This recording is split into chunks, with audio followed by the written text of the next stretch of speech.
All right, welcome back to the Daily Dope Show, where you can probably get these stories anywhere most of the time, but you're not gonna find too many people that maybe have my opinion, or I guess that's what this is all about. This YouTube shit.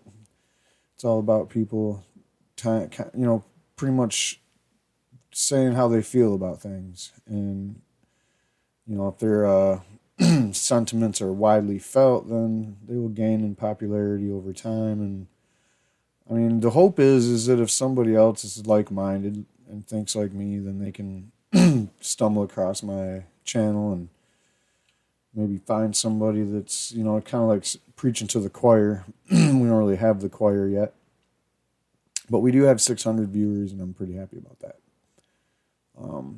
I would like to say that even though I have done a lot of videos about MILegalize, I am not an actual member of MILegalize. I'm not a paid spokesman for MILegalize. I barely know anybody in the actual body of people that are considered board members and or promoters and otherwise regional director type people or managers or whatever you want to call it, because this campaign's been around for a while now, a couple years, and a lot of the same people that are involved with this campaign are the same people that were involved in the campaign to legalize medical marijuana back in the day and other campaigns before that even.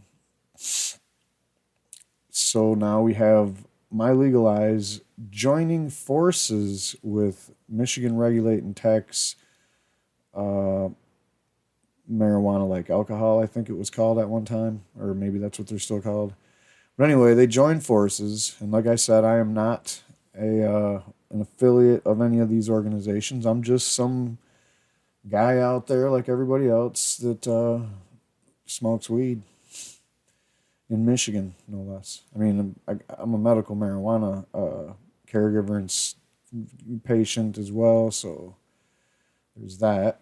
And last time MILegalize did a campaign, I was involved to the capacity that I got a couple hundred, several hundred signatures, which is important. A lot of, we need a lot of people like me to do that. And then there was people that were even more awesome. I was a volunteer. I never got paid for a single signature. I was offered money. I never took it. I never got any free merchandise. I kind of wanted some. Actually, I did get a free shirt from Deborah, from MILegalize. Deborah Young, I think. Anyway, thank you for that. So now that we got all that out of the way, I went ahead and found the language finally. Actually, someone texted me from MILegalize and said, "Hey, read the language and then tell me if you're on board or not." I think they were nervous, because I sent a couple people from MILegalize some links to the last video that I did make about this topic, which basically said that they skipped their May 1st drop on petitions, and instead of starting the campaign on May 1st, who knows when it's going to start. But the language was submitted that week, and now we're here a week later, and what we have is the language, and this is the language that was agreed upon by the entire coalition, which also includes Michigan Normal, and it's basically everybody except the Republican group that was around before, and the Abrogate Marijuana group is probably definitely not involved with this campaign either. So here's the language. We're going to go over the language. That's pretty much what I'm here for today. As you can see, the language is, it's not overbearing. It's not like a Colorado law where you're looking at several books. But as you read through this thing, you almost are inclined to believe that somebody had a lot of foresight into what a marijuana marketplace might look like. And I don't know, I'm not going to read too into this because I don't want to look like I'm completely against this proposal or this proposed language of the ballot. And this is what the petition would look like. This is what you'd be signing if you signed a petition. So let's just go through it. We have the initiation of legislation, which means what it says. It's an initiation of legislation. It's self-initiating. Everything in it basically says what it does and then becomes something that happens and is law. Why is that a big deal? Well, the other option is that you are trying to put in a constitutional amendment before the people for a vote, kind of like what Florida did. And if you do that, there's a couple other rules that you have to go by or whatever. And once it passes, it's more of a permanent thing. Whereas this can be adjusted, or someone could repeal this and just completely make a whole new rule that's the opposite of it, or whatever you want to say. A constitutional amendment takes supermajorities in all three branches of government to overturn, whereas this is just enacting a new law. So, now that that's out of the way, we have an initiation of legislation to allow under state law the personal possession and use of marijuana by persons 21 years of age and older, to provide for the lawful cultivation and sale of marijuana and industrial hemp by persons 21 years of age or older, to permit the taxation of revenue derived from commercial marijuana facilities, to permit the promulgation of administrative rules, and to prescribe certain penalties for violations of this act. Now, again, I don't claim to be some kind of insider that knows a bunch of inside information about these different people that are involved with the various campaigns. But I'm going to have to say that based on the language I've read here, it appears that somebody that was involved in writing the recent medical marijuana laws that became law, they were in the House, for a while. And basically a bunch of corrupt people got involved and then passed it. And I guess there was people in there that was trying to, write whatever they could to help the people, and basically they got a bunch of stuff in, and they got a bunch of stuff like, we don't know how much the fees are, but the limits aren't that low on that medical marijuana law that was passed by the state. And the people that are involved in that, sounds like there might be some people that were involved in that are writing this language. I'm not sure if that's true. I'm not saying that's what's going on, but I'm saying that there are a few things in here that sound pretty similar. And not only that, but there's this continued addition of this new thing called the secure transporter. We'll get into that later. And that's straight out of that medical marijuana law that was just passed and just signed into law by the governor last year, by the way. In no other state is there this thing called a secure transporter currently. Maybe there will be after this, because this is one of those things where it looks like somebody's running around the country, writing legislation for things that they don't even know. It doesn't make any sense that you would have this secure transporter in Michigan and then all of a sudden it pops up on a state written medical marijuana law in, say, Kentucky or somewhere else, Tennessee. I don't know, somebody that doesn't have a ballot process or a ballot approved medical marijuana law with language in it. So all that aside, you're going to see some of these things popping up as I read through this. The intent is to prevent arrest and penalty for personal possession and cultivation of marijuana by adults 21 years or older, remove the commercial production and distribution of marijuana from the illicit market, prevent revenue generated from commerce in marijuana from going to criminal enterprises or gangs, prevent the distribution of marijuana to persons under 21 years of age, prevent the diversion of marijuana to illicit markets, ensure the safety of marijuana and marijuana-infused products, and ensure the security of marijuana establishments. To the fullest extent possible, this act shall be interpreted in accordance with the purpose and intent set forth in this section. And then this is a little section where they have some definitions. I'm not going to read them all, but there is a couple of interesting new adjustments to definitions than what we've seen before in Michigan. So we have industrial hemp, which now means a plant of the genus Cannabis, and any part of that plant, whether growing or not, with a delta-9 tetrahydrocannabinol concentration that does not exceed 0.3% on a dry weight basis, or per volume or weight of a marijuana-infused product, or combined percent of delta-9 tetrahydrocannabinol and tetrahydrocannabinolic acid in any part of the plant of the genus Cannabis, regardless of moisture content.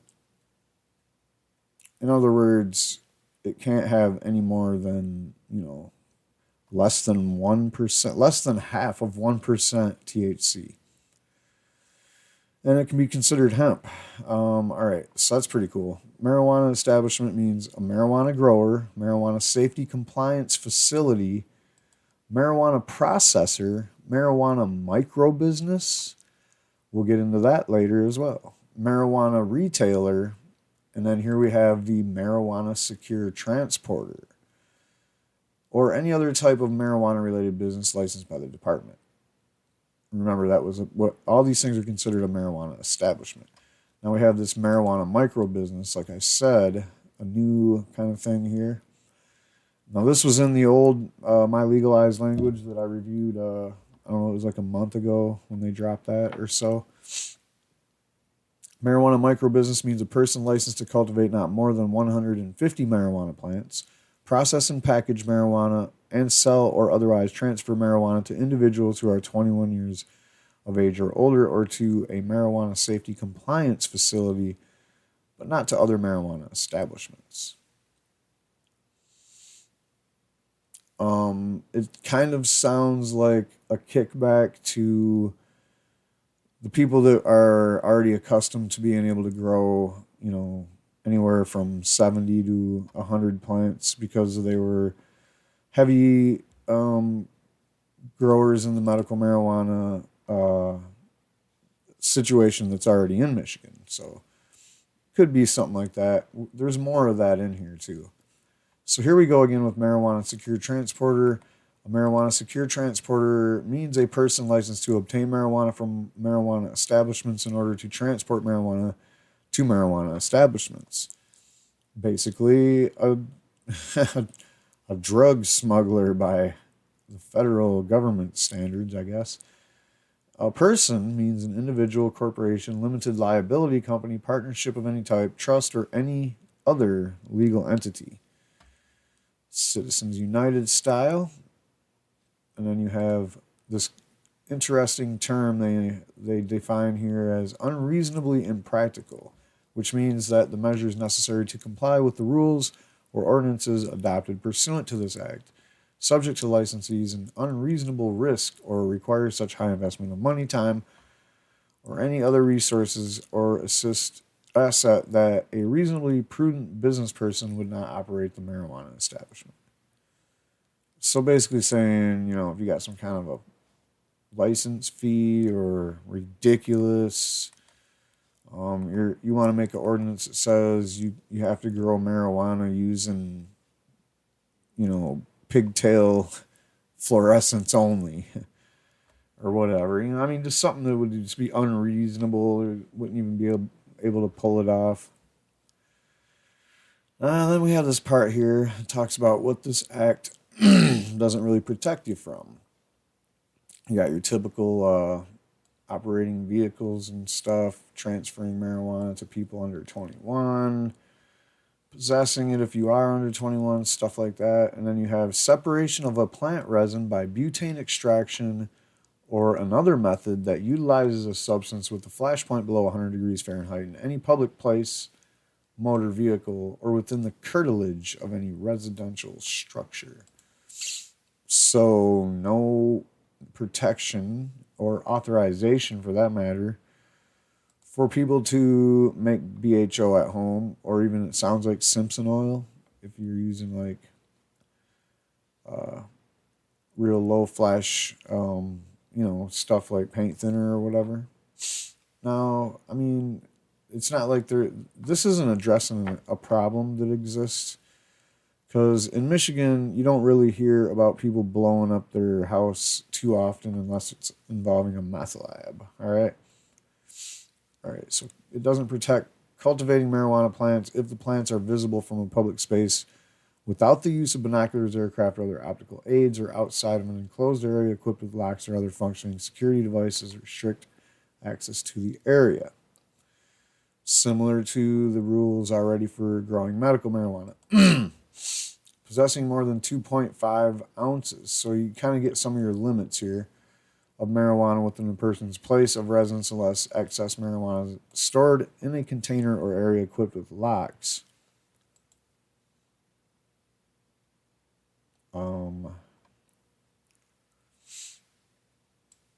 Does not limit any privileges, rights, immunities, or defenses of a person as provided in the Medical Marijuana Act of 2008. The Medical Marijuana Facilities Licensing Act of 2016, or any other law of the state allowing for or regulating marijuana for medical use. And finally, this act does not prohibit an employer from disciplining an employee for violation of a workplace drug policy or for working while under the influence of marijuana. I have a little problem with that one. I mean, it's not a protection or anything else like that I'm mad that it doesn't include, because how could it? It's kind of like overstepping the boundaries there. But why even mention it? Why even mention that this act doesn't prohibit an employer from disciplining an employee for violation of a workplace drug policy? Who would assume that it would? First of all. And second, why would the drug policy... I think this act should go after that, but maybe we'll have to wait till later to do that. But we should go after any policies that have THC on a urinalysis, because it's absurd. But what can we do? This is, like I said, I can't read into this too much or I'll just get mad about it. But they're talking about another thing here is basically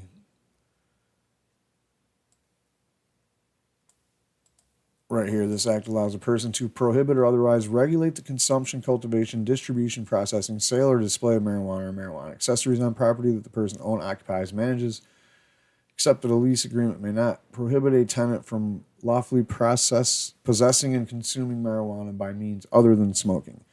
Basically protecting everybody else in the public to still discriminate against people that are smoking marijuana in public or in their space, for that matter. Like, what if it, like the bar and their cigarette smoking area, which in most bars nowadays is like outside patio area. So anyway, that's that. Notwithstanding any other law or provision of this act, and except otherwise provided in Section 4 of this act, the following acts by a person 21 years of age or older are not unlawful, are not an offense, are not grounds for seizing or forfeiture of property, are not grounds for arrest, prosecution, or penalty in any manner, are not grounds for a search or inspection, and are not grounds to deny any other right or privilege. A, except as permitted by subdivision B, possessing, using, or consuming, internally possessing, purchasing, transporting, possessing 2.5 ounces or less marijuana, except that not more than 15 grams of marijuana may be in the form of a marijuana concentrate within the person's resident, possessing, storing, and processing not more than 10 ounces of marijuana, and any marijuana produced by marijuana plants cultivated on the premises, and cultivating not more than 12 marijuana plants for personal use, provided that not more than 12 marijuana plants are possessed, cultivated, or processed on the premises at once.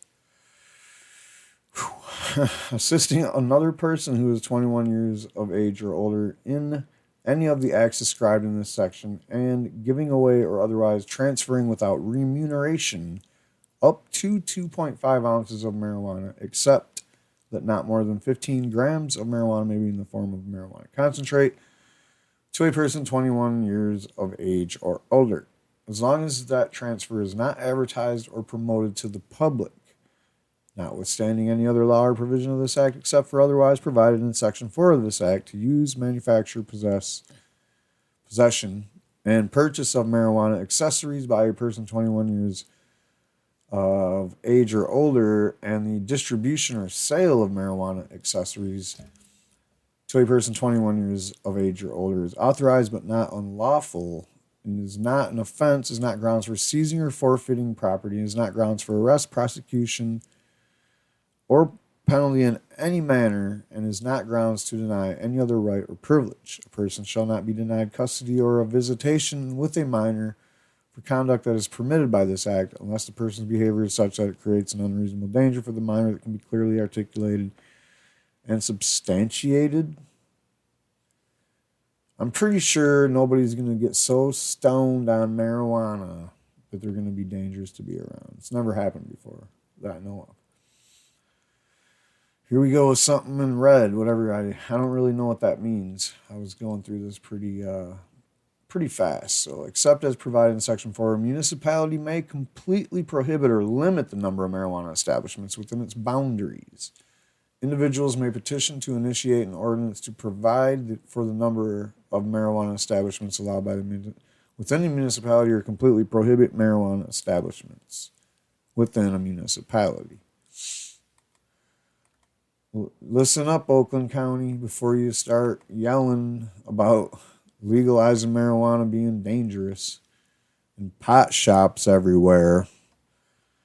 Like, all right, we've already heard all the reefer madness from all the other states that have tried this, and it didn't work for them. So please don't try that shit. Michigan polls are off the charts for people who say yes, marijuana should be legal. Marijuana should be taxed and regulated for adults. Kaboom. It's in Michigan, the poll number is probably in the 70s now. It used to be in the 60s. I'm pretty sure it passed the national average long ago. Nobody cares about marijuana in Michigan except for maybe Oakland County. Anyway, a municipality may adopt other ordinances that are not unreasonably impractical. Oh, there we go. Well, at least they're asking you for that. You know what I mean? And do not conflict with this Act or any rule promulgated pursuant to this Act, and that establish reasonable restrictions on public signs. All right, here's a part that I don't really like. It's almost as if this is just a bunch of suggestions, because they're not saying that this is law. You have to do this, and you have to do these, and you have to do the other. This is just suggestions. Like, hey, here's something you could do.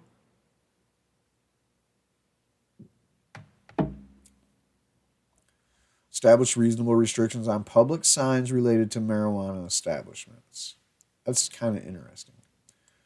Regulate the time, place, and manner of operation of marijuana establishments and of the production, manufacture, sale, or display of marijuana accessories. So what?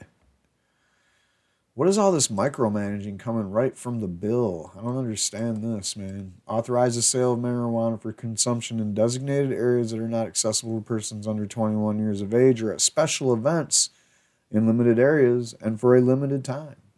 And designate a violation of the ordinance and provide for a penalty that the violation by a marijuana establishment, provided that such violation is a civil infraction and such penalty is a civil fine not more than $500. This is really suggestive stuff here, guys. I don't understand why this is in there. But anyway, a municipality may adopt an ordinance requiring a marijuana establishment with a physical location within the municipality to obtain a municipal license, but may not impose qualifications for licensure that conflict with this Act or rules promulgated by the department. Thank you, but I think some of the rules are already pretty stiff. A municipality may change an annual fee of not more than $5,000 to defray application, administration, and enforcement costs associated with the operation of the marijuana establishment in the municipality. I always wonder about this in other states where they have different things getting written about legalizing marijuana or medical marijuana. They use the same crap to defray application, administration, and enforcement costs. You don't have that much enforcement costs for you to worry about one marijuana establishment. $5,000 is ridiculous. A municipality may not adopt an ordinance that restricts the transportation of marijuana through the municipality or prohibits a marijuana grower, marijuana processor, or marijuana retailer from operating within a single facility or from operating at a location shared with a marijuana facility operating pursuant to the Medical Marijuana Facilities Licensing Act. In other words, they're telling municipalities what they can and cannot adopt as ordinances. And I'm not so sure that I agree with it because they don't really justify any of the whys do or why not. So I'm not hip to that or whatever. The department is responsible for implementing this act and has the powers and duties necessary to control the commercial production and distribution of marijuana. This is one of those ones where I'm scratching my head thinking, all right, and they actually do say something in here also as if they can figure out how to control the supply to keep up with the demand. Come on, man. Give me a break. The Department of the State Police shall cooperate and assist with the department in conducting background investigations of applicants. Now, these are applicants to the department responsible for implementing the act. Responsibilities of the department include promulgating rules pursuant to Section 8 of this act that are necessary to implement, administer, and enforce this act. B. Granting or denying each application for licensure and investigating each applicant to determine eligibility for licensure, including conducting a background investigation on each person holding an ownership interest in the applicant.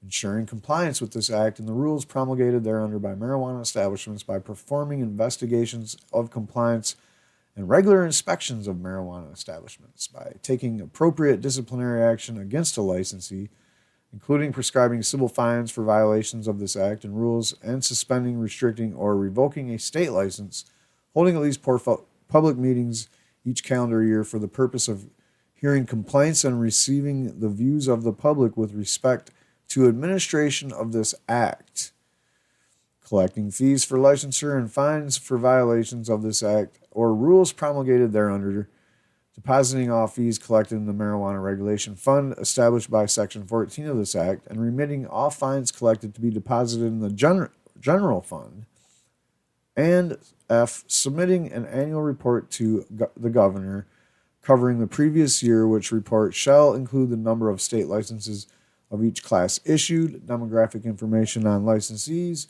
and a description of enforcement and disciplinary actions taken against licensees, and a statement of revenues and expenses of the department related to the implementation, administration, and enforcement of this act.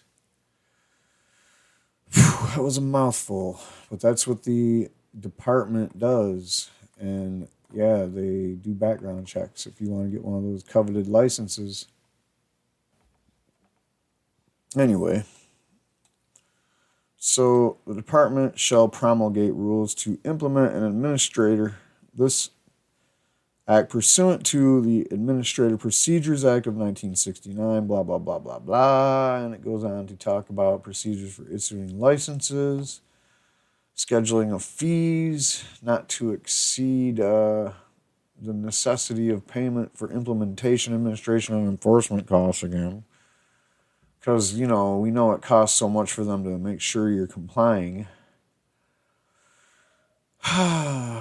And many other things requirements or standards of safe cultivation, processing, and distribution of marijuana by marijuana establishments, including health standards to ensure the safe preparation of marijuana-infused products and prohibitions on pesticides that are not safe for use on marijuana. Man, I hope people are done using all that garbage. No one likes to smoke pesticides, guys. We all like our weed to be clean. So testing, packaging, labeling standards, procedures, and requirements for marijuana, including the maximum THC levels for marijuana-infused products, a requirement that a representative sample of marijuana may be tested or be tested by a marijuana safety compliance facility, and requirement that the amount of marijuana or marijuana concentrate contained within a marijuana-infused product be specified on product, blah, blah, blah, blah, blah, label. Again, this sounds like just overwording stuff to kind of satisfy the ear or interest of somebody else involved in the process. Like we keep seeing these safe transport people getting brought into it. I don't even know who those people are, to be honest. Security requirements, including lighting, special security, and alarm requirements, and requirements for securely transporting marijuana between establishments. Because we all know that Michigan's like the wild, wild west, and the stagecoach robbers and the train robbers and the bank robbers and the marijuana transporter robbers are all out in force, just waiting for, you're driving across town with your 2.5 ounces of marijuana, and if you had any more than that, lo and behold, those coyotes would just pounce on you. Come on, man. There is absolutely zero demand for these transporters. It's unbelievable that it made it into this thing. But they keep talking about it like it's an important part of the overall situation. Provided that such requirements do not prohibit cultivation of marijuana outdoors or in greenhouses, record-keeping requirements for marijuana establishments and monitoring requirements to track and transfer of marijuana by licensees, requirements for the operation of marijuana-secure transporters to ensure that all marijuana establishments are properly serviced. Not sure what that even means. It just sounds like micromanaging, and this is just a ballot initiative. But I'm not gonna say that it's automatically some kind of giveaway to somebody, because I really don't see how this is that. But it's weird that they keep bringing it up. Reasonable restrictions on advertising, marketing, and display of marijuana in marijuana establishments. Again, it sounds like a lot of the people that wrote some of those, public acts that we have now about medical marijuana last year. It sounds like they had something to do with this. I don't know. It just sounds real familiar. A plan to promote and encourage participation in the marijuana industry by people from communities that have been disproportionately impacted by marijuana prohibition and enforcement, and to positively impact those communities. I'm not sure how you mandate that or how you promote or encourage that. Currently, if you look at the medical marijuana landscape, it's anybody's guess on how much participation communities that were hit hardest by prohibition, for example, the black community, it remains to be seen how prosperous the black community became because of that. I don't see any evidence of it. I mean, everybody can come up a little bit just by participating in the medical marijuana industry somewhat, but that doesn't mean people are actually like making a lot of money off it. Penalties for failure to comply with any rule promulgated pursuant to this section for any violation of this act by a licensee, including a civil fines and a suspension, revocation, or restriction of a state license. In furtherance of the intent of this act, the department may promulgate rules to provide for the issuance of additional types of classes of state licenses to operate marijuana-related businesses, including licenses that authorize only limited cultivation, processing, transportation, delivery, storage, sale, or purchase of marijuana licenses that authorize the consumption of marijuana within designated areas. Licenses that authorize more suggestive, hey, you can make licenses for these other things, guys. And if you don't know what I'm talking about, here's a few ideas. I'm not sure why this is in the proposal, but anyway. So, furthermore, license intended to facilitate scientific research or education or regulate the cultivation, processing, distribution, and sale of industrial hemp. Do we really have to regulate it? Maybe they're talking about on a big scale. Like if people wanted to grow some hemp plants in their garden, they should be able to. And the department may not promulgate a rule that A, establishes a limit on the number of any type of state licenses that may be granted, require a customer to provide a marijuana retailer with identifying information other than an identification to determine the customer's age. Yay. So this isn't like Paraguay, maybe was it, or Uruguay, where they essentially said, okay, marijuana is legal and you can come and get it from the state. You can buy it from the state, but you can only buy so much per week. And we have a number that tracks you and how much marijuana you bought this week. And it will not require that a marijuana retailer to acquire or record personal information about customers other than information typically required in a retail transaction, if even that. Prohibits marijuana establishment from operating at a shared location of a marijuana facility operating pursuant to the Medical Marijuana Facilities Licensing Act, or prohibits a marijuana grower, marijuana processor, or marijuana retailer from operating within a single facility, or is unreasonably impractical. Again. So not sure if that's a big deal either. None of this is really a deal breaker for me. When I say I'm not sure if this is a big deal, I'm just looking for, like, I'm trying to read between the lines as to why a lot of this is even in the proposed ballot language. Each application for state license must be submitted to the department. Upon receipt of complete application and fee, the department shall forward a copy of the application to the municipality in which the marijuana establishment is to be located, determine whether the applicant and the premises qualify for state license and comply with this act, and issue the appropriate state license and send the applicant a notice or send the applicant a notice of rejection setting forth specific reasons why the department did not approve the state license application within 90 days. The department shall issue the following state license type: marijuana retailer, marijuana safety compliance facility, marijuana secure transporter, marijuana processor, marijuana microbusiness, Class A marijuana growing, authorizing cultivation of not more than 100 marijuana plants. Class B, marijuana grower authorizing cultivation of not more than 500 plants. And Class C, not more than 2,000 plants. Now this sounds very familiar, except for I think in the medical marijuana one, the 500 is 1,000 and that one's 2,000. Whatever though, I might be wrong. They're very similar numbers anyway, except as otherwise provided in this section, the department shall approve the state license application and issue a state license if the applicant has submitted an application in compliance with the rules promulgated by the department, is in compliance with this act and the rules, and has paid the required fees. The municipality in which the proposed marijuana establishment will be located does not notify the department with the proposed marijuana establishment is not in compliance with with an ordinance consistent with Section 6 of this act in effect at the time of the application.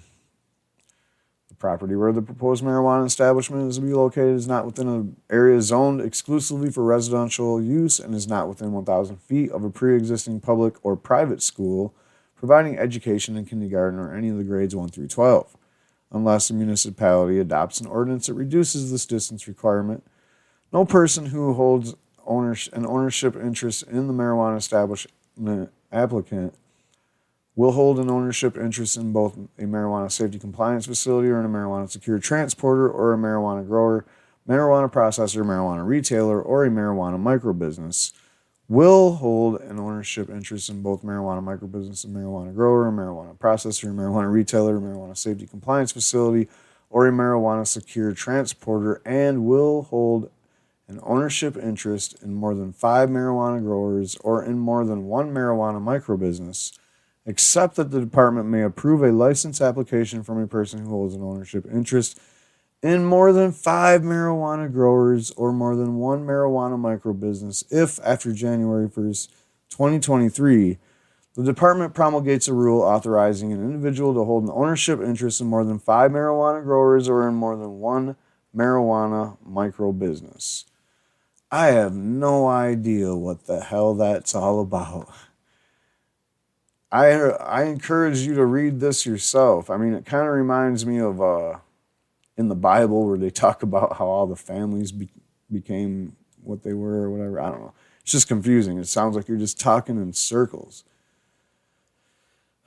No person who holds an ownership interest in the marijuana establishment applicant.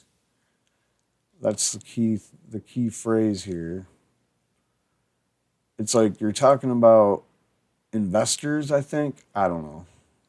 I invite anybody that can interpret what the hell this is and simplify Section 9D1. I'd be glad to hear you break that down for me because I'm really not able to break that down. It just sounds like they're trying to make it so you can't have corruption between businesses, but then there's a little bit of breathing room or there's a little bit of elbow room on that. Like, oh, well, you can only have this if you can have that or, whatever. So let's get back to the text here. Part 4 here is if a municipality limits the number of marijuana establishments that may be licensed in the municipality pursuant to Section 6 of this Act, and the limit prevents the department from issuing a state license to all applicants who meet the requirements of subsection 3 of this section, the municipality shall decide among competing applicants by a competitive process intended to select applicants who are best suited to operate in compliance with this act within the municipality. Basically saying that if there's too many applications, even somebody that already has licenses can win more licenses, and it just, you just have to depend on who's best qualified and play some reality TV to see who's the one. I don't know, something like that.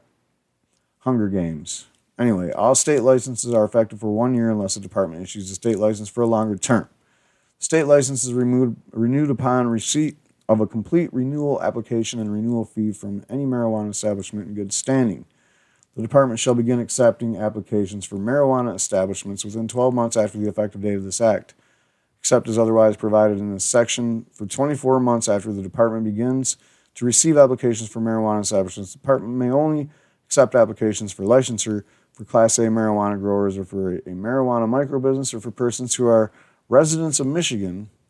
Oh, that's from persons who are residents of Michigan. For a marijuana retailer, marijuana processor, Class B marijuana grower, Class C marijuana grower, or marijuana secure transporter from persons holding a state operating license pursuant to the Medical Marijuana Facilities Act of 2016. That's saying that you can only do this for the first year, right? For the first 24 months. The only people that can get the growers are somebody that had a license to grow before. Maybe, I'm not sure, or, and for a marijuana safety compliance facility or for any applicant, 1 year after the department begins to accept applications pursuant to this section, the department shall begin accepting applications from any applicant if the department determines the additional state licenses are necessary to minimize the illegal market for marijuana in the state, to effectively meet the demand for marijuana or provide for reasonable access to marijuana in rural areas. So what they're saying is, even though this is 12 months after the effective date, 24 months after the department gets the applications, they can only accept them from certain people, as in people that have grown before, And then there's an exception 1 year after they start getting applications. If it looks like there's not enough people growing weed or processing it, or these other kind of growers, or the secure transporters, then they'll be able to take more applications from people that haven't been involved with the marijuana business before. To minimize the illegal market and to meet the demand for marijuana overall. And this kind of just rehashes the rules over here. Notwithstanding any other law or provision of this act, and except otherwise provided in Section 4 of this act or any rules promulgated thereunder, following acts are not unlawful, blah, blah, blah. The finer points are basically 21 is the age. You can give marijuana to people that are 21 and over. Micro businesses are 150 plants. And that's also where you do the processing, possessing, the processing, packaging, storing, and even testing for marijuana plants that are cultivated on premise, selling or otherwise transferring marijuana cultivated or processed on the premise to 21 years or older, or receiving compensation for goods or services. They talk about leasing or otherwise allowing the use of property owner managed for activities allowed under this act.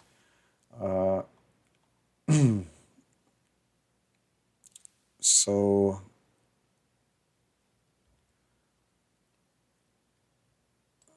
that's pretty much it for that. A marijuana establishment may not allow cultivation, processing, sale, or display of marijuana or marijuana accessories to be visible from a public place outside of the marijuana establishment without the use of binoculars, aircraft, or other optical aids. A marijuana establishment shall be secure. Every entrance of the establishment, so access to the areas containing marijuana is restricted to employees and other persons permitted by the marijuana establishment to access the areas, and to agents of the department or state or local law enforcement officers and emergency personnel shall secure its inventory and equipment during and after operating hours to deter and prevent theft of marijuana and marijuana accessories. What a mouthful.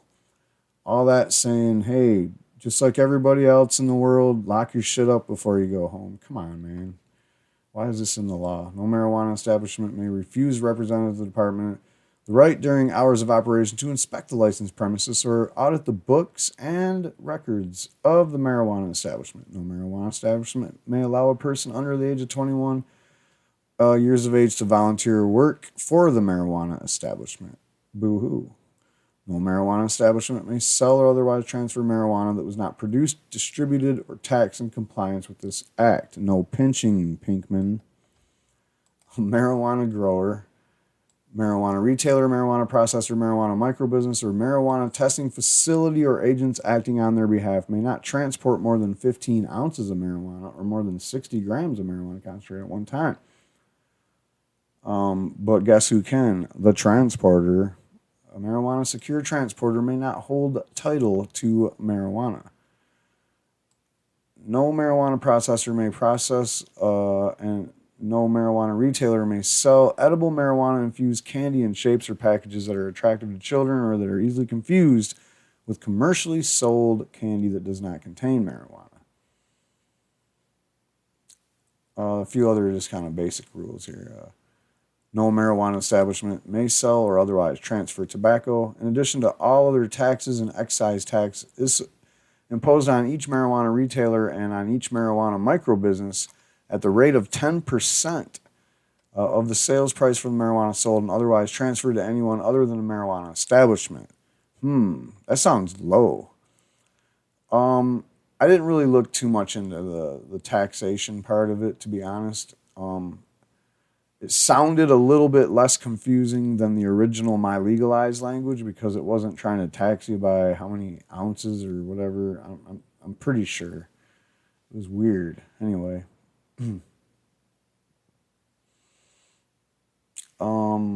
Yeah. So that was a micro business getting taxed at 10%. I'm not sure. Where's the other one?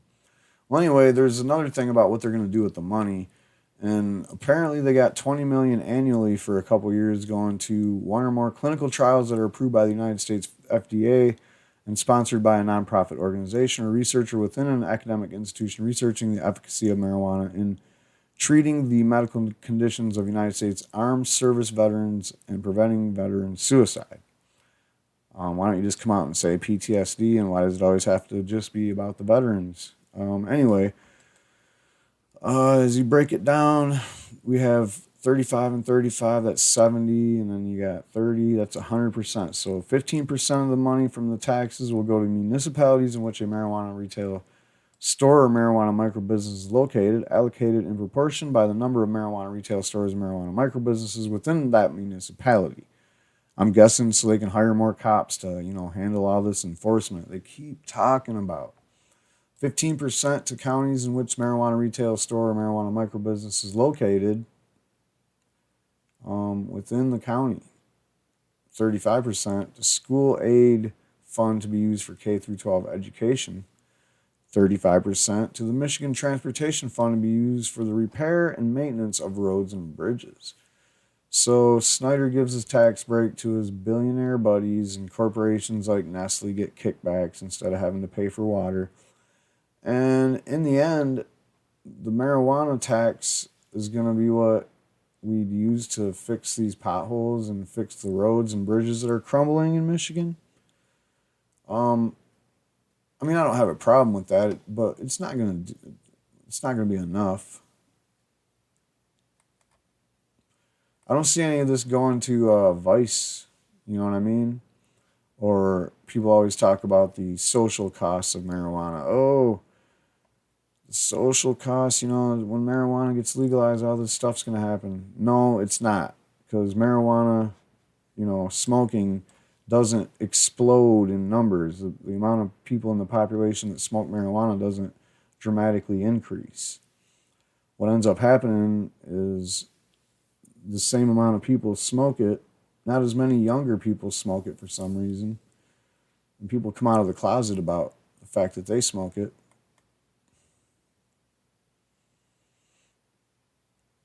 They talk about fines and punishments and stuff. And it comes down to civil infractions for the first couple offenses.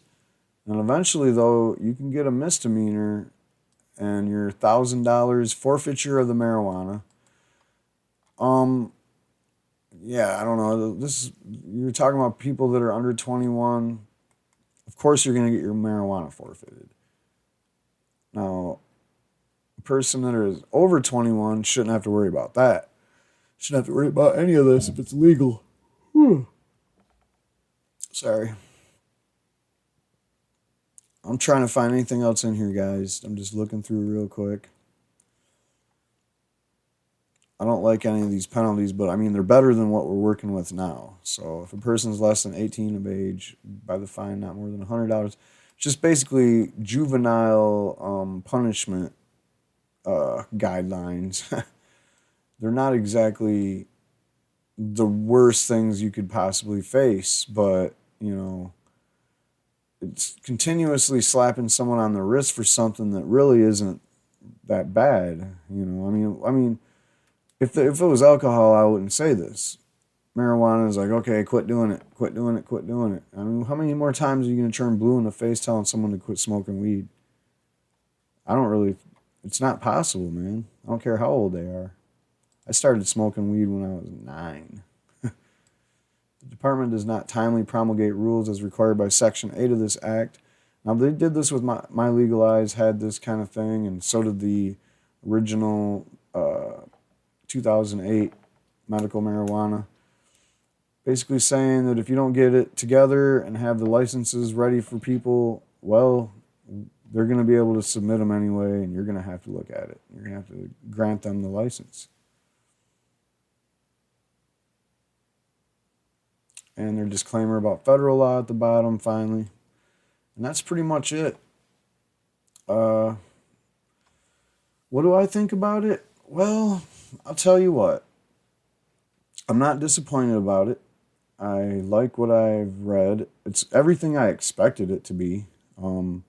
This is coming from MILegalize and Coalition to Regulate Marijuana Like Alcohol in Michigan.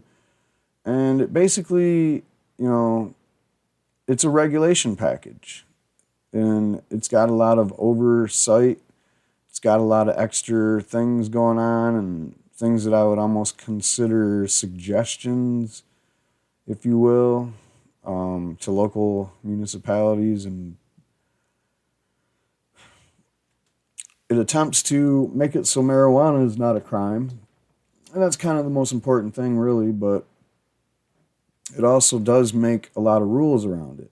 And these new marijuana establishments, it does look like this package is kinder to, shall we say, the grassroots people who might have wanted to get involved with these marijuana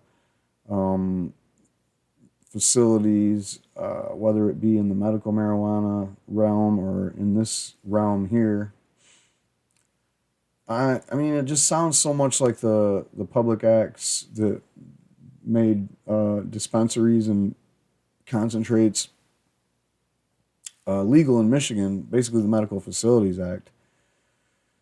It sounds so much like that. The only thing different is this is recreational marijuana, 21 and up, and the other one is medical marijuana. You have to have a card to go in and buy your medical marijuana. That's the only difference, really. I mean, and the facilities are a lot less corrupted by the people around the process.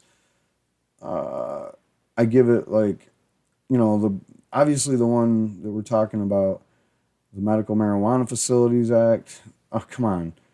They're making that so that only a few people are going to end up being involved in it, in my opinion.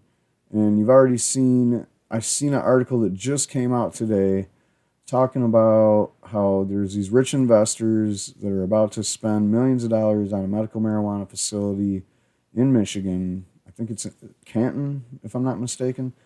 Don't quote me on that, but that's how this is going to work with this and with the medical marijuana facilities.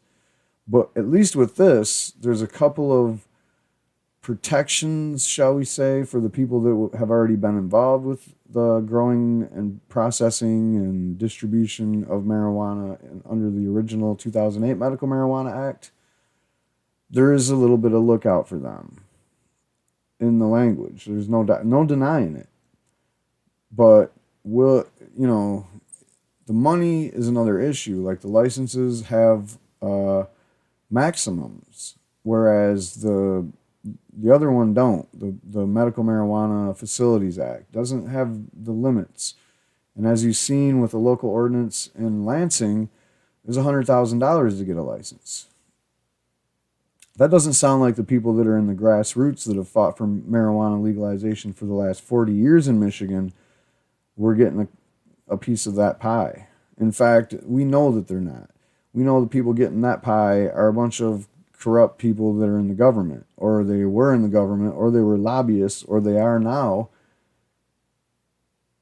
or there's somebody that's about to pick up one of those coveted licenses. Anyway, yeah, like I said, I don't want to stick on this too much because it might sound like I'm being negative towards it. It's right now the best thing we got. And when I say it's the best thing we got, it might be the only thing we get between now and 2018. I have heard rumors that Abrogate, Michigan is trying to get back up and running, but don't quote me on that. These people have never reached out to me. MILegalize haven't really reached out to me as a reporter. They've kind of reached out to me as an activist to try to see if I wanted to help, do anything in their campaign, which I would, but I'm kind of busy this year. I'm focused on a lot of things, but I will get, I'm going to go ahead and get some signatures for them. I have no problem getting them, somewhere in the neighborhood of at least half the signatures I got before.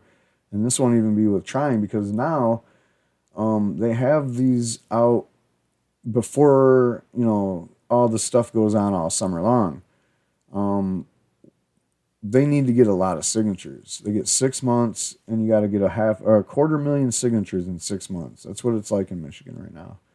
So I'm gonna do my part, which unfortunately I might be able to donate some money, and I might be able to get them a couple hundred signatures.